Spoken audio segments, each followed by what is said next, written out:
Good morning students.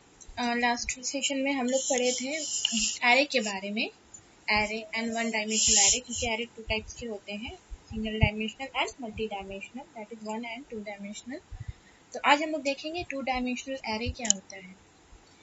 Two dimensional array in C++ is an array that consists of more than one rows and more than one column। मतलब ये है कि two dimensional array हम लोग उसे कहते हैं जो कि एक से ज्यादा कॉलम एंड रो से मिलके बना हो। इन 2D एरे, 2D मतलब two dimensional array, each element is referred by two indexes. ठीक है, हर एक एलिमेंट जो है वो किसके जरिए रिफर होगा? टू इंडेक्सेस के जरिए।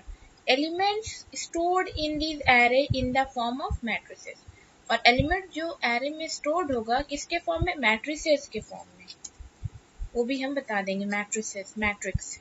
The first index shows a row of the matrix and the second index shows the column of the matrix. मतलब जो इंडेक्स है, दो इंडेक्स लेंगे, पहला इंडेक्स जो है वो रो को शो करेगा एंड सेकेंड जो है वो कॉलम को। देखिए इस तरीके से, पहला वाला रोज को और दूसरा वाला कॉलम को, इसको हम लोग इंडेक्स बोलते हैं। ये समझने के लिए मैंने बताया कि आपको कभी कंफ्यूजन नहीं हो जब आप प्रोग्राम करोगे इस पर। नेक्स्ट देखिए इसका सिंटैक्स क्या होता है। Syntax of two dimensional array. Data type, देखिए हम बता देते हैं, यहाँ पर देखिए डेटा टाइप लेंगे। इसका सिंटैक्स क्या है? Data type, array name, data type लेंगे, इंटीजर है, इंट, कैर, फ्लोट, डबल, कुछ भी, जो भी डेटा टाइप है वो आप लीजिए प्रोग्राम के अकॉर्डिंग। उसके बाद में एरे नेम जो है वो यूजर डिफाइन है, आप कुछ भी एरे नेम ले सकते हैं। और इंडेक्स के अंदर में, सब ब्रैकेट के अंदर में आपको पहले वाले जो इंडेक्स है उसमें नंबर ऑफ रोज होगा एंड सेकेंड में नंबर ऑफ कॉलम्स होंगे। ठीक है, तो यहाँ पर देखिए एग्जाम्पल के लिए मैंने यहाँ पर एरो से आप इंडिकेट भी किया है ताकि आपको इजीली समझ में आ जाए। एग्जाम्पल के लिए देखिए, जैसे डेटा टाइप क्या लिया? इंट, एरे नेम मैट्रिक्स ले लिया है, कुछ भी आप ले सकते हैं, मैंने मैट्रिक्स लिया है। और नंबर ऑफ रोज कितने लिया है मैंने? 7, और नंबर ऑफ कॉलम्स कितने हैं? वो भी मैंने 7 ही लिया, आप डिफरेंट भी ले सकते हैं। When we type the above statement, the compiler will generate a 2D array। जब हम लोग इस तरीके के स्टेटमेंट को लिखेंगे तो कंपाइलर क्या करेगा? 2D एरे जो है वो मैट्रिक्स का जनरेट करेगा। 2D मतलब टू डायमेंशनल एरे, जिसमें 7 रोज होंगे एंड 7 कॉलम्स होंगे। अब देखिए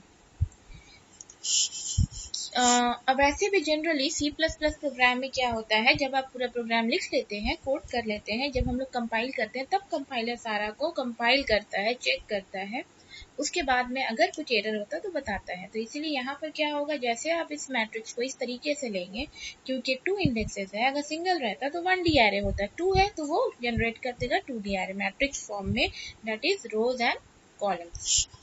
इनिशियलाइज कैसे करेंगे इसको C++ में? तो डेटा टाइप एरे नेम, मतलब डेटा टाइप देंगे, एरे नेम देंगे, number of rows, number of column, जो सिंटैक्स है।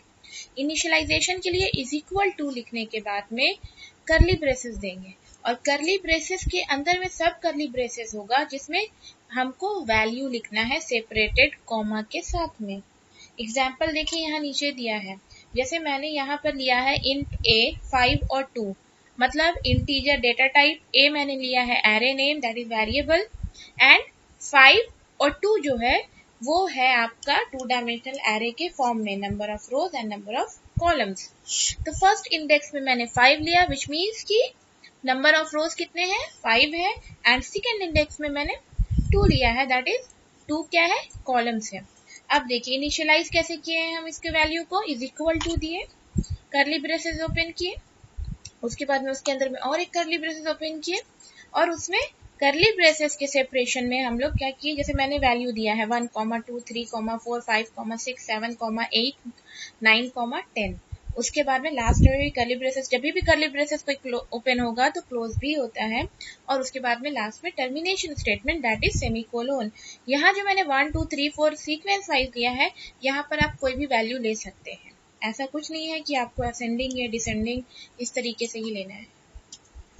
अब देखिए एग्जाम्पल प्रोग्राम, यहाँ पर सिंपल सा प्रोग्राम है। जैसे हम लोग क्या करेंगे, इसमें जो प्रोग्राम बना है इसमें hash include iostream.h header files लिखेंगे, hash include conio.h, void main function, उसके बाद CLR SCR, जैसा कि CLR SCR क्या करता है, क्लियर करता है स्क्रीन को रन टाइम में। उसके बाद में डेटा टाइप लिए हैं इंट, वेरिएबल a लिए हैं दैट इज एरे नेम। उसके बाद में हम लोग 2D मैट्रिक्स लिए हैं दैट इज 5 and 2 इंडेक्स में। और इस तरीके से मैंने वैल्यू को इनिशियलाइज किया है 1 2 1 3 1 4 1 5 1 6। उसके बाद लूप चलेगा। लूप इसलिए कि हमको वो सीक्वेंस भी जब प्रिंट करवाना पड़ेगा, प्रिंट कराने के लिए हमको लूप की जरूरत पड़ेगी। एरे तो आपका इनिशियलाइज हो गया, लेकिन हमको क्या करना है, जो हम एरे इनिशियलाइज किए उसको हमको देखना भी है। तो देखने के लिए, उसको प्रिंट करवाने के लिए, उसको मतलब इटरेशन में लाने के लिए हम लोगों को लूप का यूज करना पड़ेगा। तो यहाँ फॉर लूप का मैंने यूज किया है। देखिए for i is equal to 0, मतलब इटरेशन कहाँ से स्टार्ट होगा, 0 से स्टार्ट होगा। कहाँ तक चलेगा, 5 तक चलेगा, 5 से कम तक, विच मीन्स 4 तक। ठीक है, 0 1 2 3 4 कितना हो जाता है, टोटल 5 इटरेशन होता है। उसके बाद में इंक्रीमेंट हो जाएगा i का वैल्यू। उसके बाद क्या करेंगे, और ये जो फॉर लूप लिए हैं i के लिए, वो क्या है, आपका रोज के लिए है। और उसके अंदर में जब जो हम लोग लूप लिए हैं, जे लूप जो लिए हैं, वो है डेटा टाइप जो लिए हैं लूप के लिए, वो है कॉलम के लिए। ठीक है, तो रो के लिए अलग लूप चलेगा एंड कॉलम्स के लिए अलग लूप चलेगा। अब देखिए यहाँ पर, जब यहाँ पर इंटीजर लिए हैं, अगर यहाँ पर हम इंट i, j इसे अगर नहीं लेंगे तो आपको एरर आएगा, कंपाइलर एरर बताएगा कि वैल्यू जो है i और j जो है अनडिफाइंड सिंबल है। ठीक है, देखिए तो i j ले लिए। i किस लिए होता है, i जो suppose outer loop and inner loop इसको कहते हैं हम लोग। आउटर लूप यूज कर रहे हैं हम लोग रोज के लिए and inner loop is for column. हमेशा यही होता है, आउटर लूप जो होता है वो रोज के लिए होता है, इनर लूप जो होता है वो कॉलम के लिए होता है। तो जो सबसे ऊपर है दैट इज आउटर लूप, और उसके अंदर में जो लूप चल रहा है दैट इज इनर लूप। ये नेस्टेड लूप भी है। तो फॉर हम लोग i इज इक्वल टू 0, मतलब 0 से इनिशियलाइज होगा, 5 तक से कम तक में ये चलेगा इसका कंडीशन, और इंक्रीमेंट होगा। j में क्या है, क्योंकि हम लोग j कॉलम के लिए लिए हैं, तो यहाँ पर j का वैल्यू 0 से इनिशियलाइज होगा और 2 तक, 2 से कम तक ये चलेगा, और j plus plus which means increment हो जाएगा इसका वैल्यू भी। और सी आउट क्या प्रिंट होगा, सी आउट i j। ठीक है, तो यहाँ पर क्या प्रिंट हो जाएगा, i j प्रिंट होगा मैट्रिक्स फॉर्म में। इसको हम लोग a of i j लिखेंगे, क्योंकि i j जो है इंडेक्स किस वेरिएबल का है, एरे नेम तो हमको लिखना पड़ेगा, तो a of i j। उसके बाद स्लैश n हम लोग क्यों देते हैं, स्लैश n देते हैं न्यू लाइन के लिए। तो उसके बाद में क्या होगा, देखिए जैसे लूप सब इनर लूप जो ओपन हुआ है तो पहले इनर लूप क्लोज होगा। ठीक है, उसके बाद में आउटर लूप ओपन हुआ है, आउटर लूप क्लोज होगा। इस तरीके से आपको क्लोज भी करना है करली ब्रेसेस से स्टेटमेंट। अगर नहीं करेंगे तो एरर बताएगा। फिर गेट ch, उसके बाद में आपका प्रोग्राम एंड हो गया। इसका आउटपुट देखिए 1 2 1 3 1 4 1 5 1 6 इस तरीके से चलेगा। कैसे, देखिए i is equal to 0, i क्या है, रो है। यहाँ पर देखिए मैंने एक टेबल बनाया है, इस तरीके से बॉक्सेस में ये स्टोर होता है। इंटरनली समझने के लिए बनाया है कि i जो है, देखिए यहाँ पर 5 क्या है, रोज है एंड 2 कॉलम्स है। ठीक है, तो 1 रो में जो है वहां पर क्या होगा, फर्स्ट रो में फर्स्ट रो का फर्स्ट कॉलम 1, ठीक है, एंड फर्स्ट रो का सेकेंड कॉलम क्या होगा 2, फिर फर्स्ट सेकेंड रो का सेकेंड कॉलम, सेकेंड रो का फर्स्ट कॉलम 1, फिर सेकेंड रो का सेकेंड कॉलम 3। इस तरीके से ये जनरेट होगा, इस तरीके से ये स्टोर होगा वैल्यूज इसमें। अब आते हैं हम लोग इटरेशंस पे। आई क्या है, रोज है, तो आई कहाँ से स्टार्ट हुआ, 0 से स्टार्ट हुआ। तो 0 से जब स्टार्ट हुआ तो वो चेक करेगा 5 से छोटा है या बड़ा है।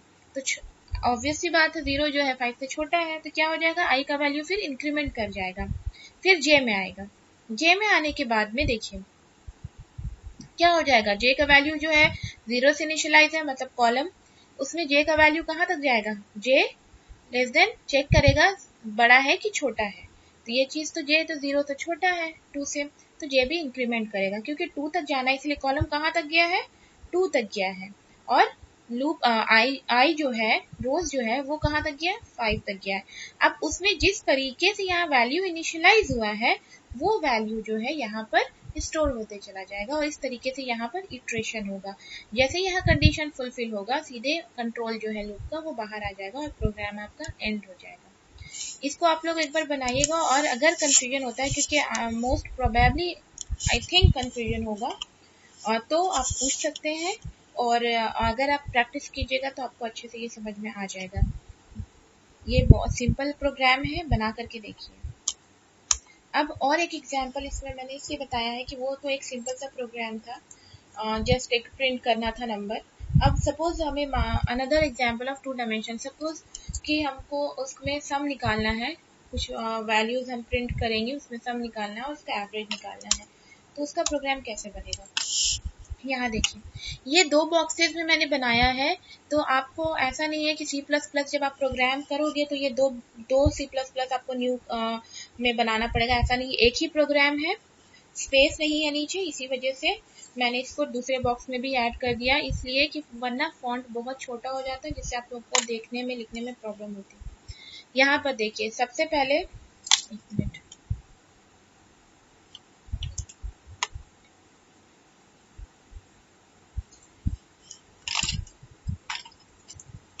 यहाँ पर सबसे पहले हम लोग हेडर फाइल लिखेंगे #include iostream.h, उसके बाद #include conio.h, उसके बाद मेन फंक्शन लेंगे, उसके बाद में क्लियर स्क्रीन CLR SCR, ये क्या करता है, क्लियर स्क्रीन करता है। उसके बाद यहाँ पर देखिए मैंने वैल्यू इनिशियलाइज नहीं किया है। अब ऐसी जरूरी नहीं है कि आप वैल्यू इनिशियलाइज कर दो, ऐसे भी हम लोग कर सकते हैं कि हम लोग जब रन करेंगे तब इनिशियलाइज करेंगे वैल्यू को। यहाँ पर हमने क्या किया, इंटीजर लिया डेटा टाइप, उसमें a वेरिएबल एरे नेम लिया है और वैल्यू डिफाइन किया है इसका 5 और 2, मतलब कि 5 रोज एंड 2 कॉलम्स। और इंटीजर और एक डेटा टाइप लिया है, वो क्या है i और j, क्योंकि i है लूप के लिए भी और j भी लूप के लिए, i आउटर लूप के लिए एंड j इनर लूप के लिए। उसके बाद में इंटीजर और लिए हैं हम किसके लिए, सम एंड एवरेज के लिए। सम इज इक्वल टू 0 और एवरेज का वैल्यू कहाँ से इनिशियलाइज होगा, 0 से वैल्यू, मतलब ये दोनों का वैल्यू कितना है, अभी 0 है। तो यहाँ पर हम क्या कर रहे हैं, हेवी रेन,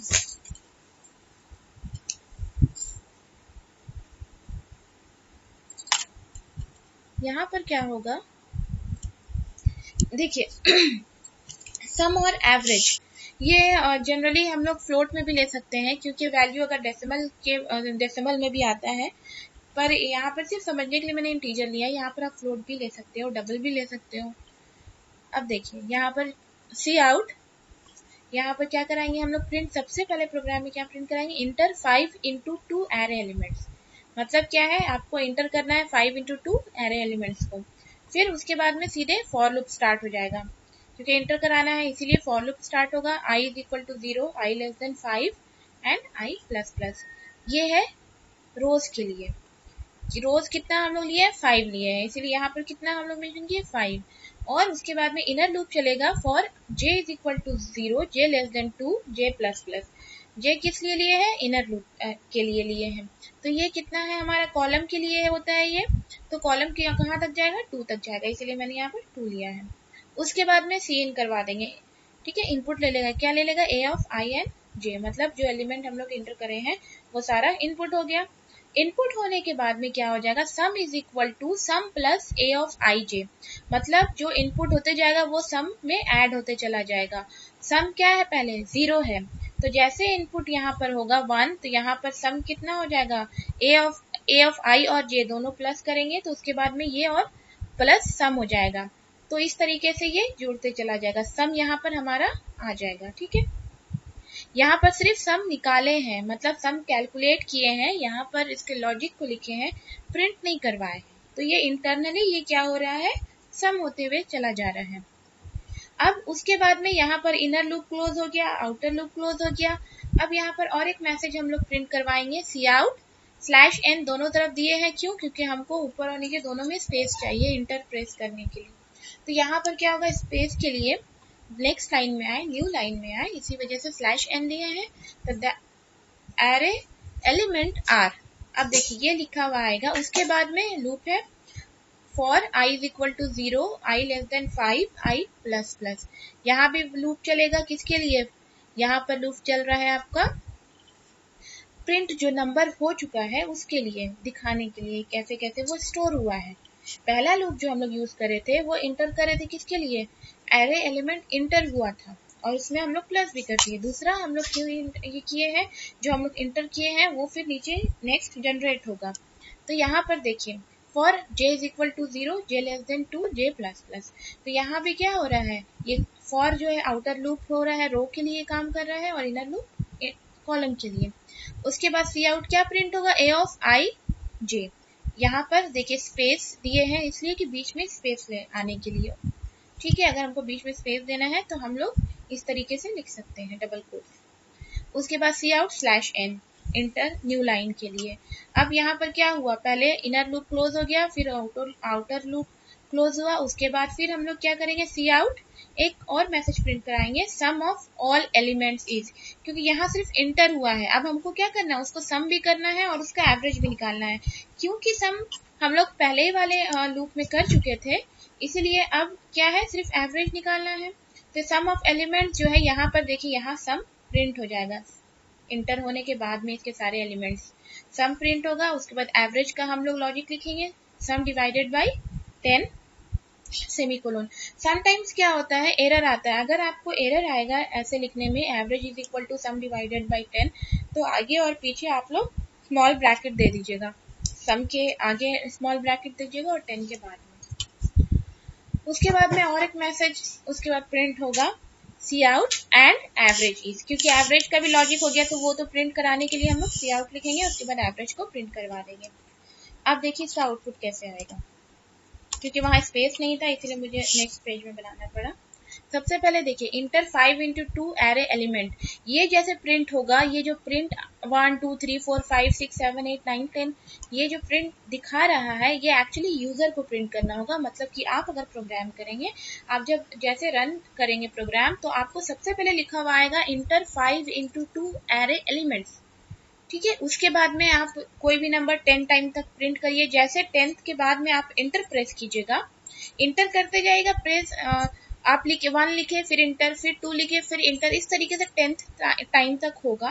उसके बाद में जैसे 10th के बाद में आप जैसे इंटर प्रेस कीजिएगा वैसे ही लिखा हुआ आएगा द एरे एलिमेंट्स आर, इस तरीके से लिखा आएगा। और क्योंकि हम लोग क्या लिए थे इंडेक्स में 5 और 2 लिए थे, 5 रो एंड 2 कॉलम, तो इस तरीके से ये जो है प्रिंट हो जाएगा कि एरे में इस तरीके से वो स्टोर हुआ है वैल्यू। समझ में आया? इसीलिए वहां जो हम लोग प्रोग्राम करें नेक्स्ट वाला, हम लोग इसलिए इस तरीके से जो स्पेस दिए थे, इस स्पेस को दिए थे समझने के लिए, वरना यहाँ 1 और 2 3 4 के बीच में जो गैप है वो गैप पूरा नहीं नजर आता, वो बगल में लिखा था।